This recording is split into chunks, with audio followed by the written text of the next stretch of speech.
Marami ka na ring experience na kung saan pagising mo, nasa tabi mo na ang alaga mong pusa o kaya naman, nasa ulunan o nasa tiyan mo na siya, nakahiga at masarap ang tulog.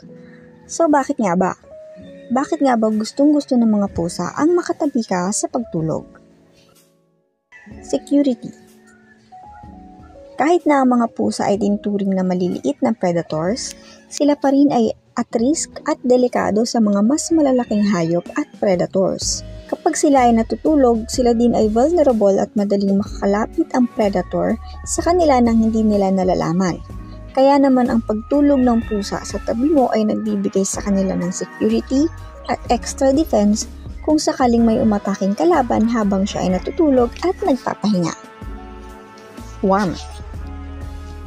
Gustong-gusto ng mga pusa ang init o warmth. Kaya nga siya tumatabi sa iyo dahil naghahanap siya ng komportabling source ng init. Territory. Dahil ang mga pusa ay very territorial, ikaw o kaya naman ay ang kama mo ay tinuturing niyang parte na kanyang teritoryo. Palagi din siyang namamalagi sa kama mo.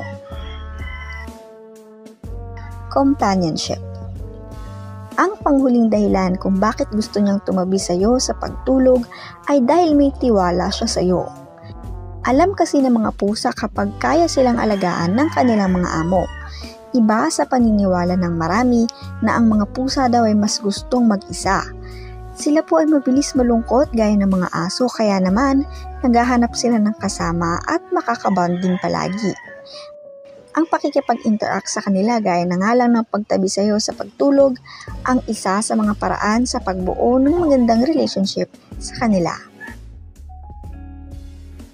Pero kasama din sa bagay na ito ang mga tanong na kung ayos lang ba na hayaan silang gawin ito. Ano nga ba ang mga positive at negative effects nito sa iyo? Ang pagtabi sa pagtulog ng iyong pusa ay maaaring magdulot ng mga problema lalo kung ikaw ang tipo ng mabilis lang magising o kaya isang light sleeper.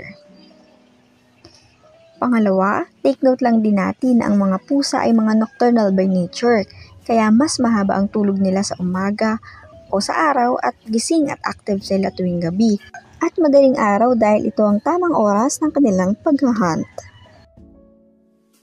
Panghuli, kung sakali namang hinahayaan mong lumabas-labas ang pusa mo, maaaring magdala sila ng mga dumi sa iyong higaan kung hinahayaan mo silang matulog katabi ka. Hindi ito very ideal lalo kung maulan at maputik sa labas.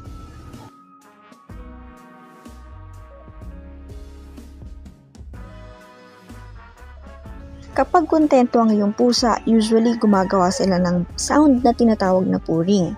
Ito ay very beneficial hindi lang para sa kanila, kundi para din sa iyong kalusugan. Ang frequency kasi ng purr ng isang pusa ay nakakatulong na mapabilis ang paggaling at pag-repair ng mga buto-buto gaya ng mga fractured bones, ligament at muscles. Ang pagtulog din katabi ng pusa ay nagbibigay din sa iyo ng warmth lalo sa malalamig na panahon.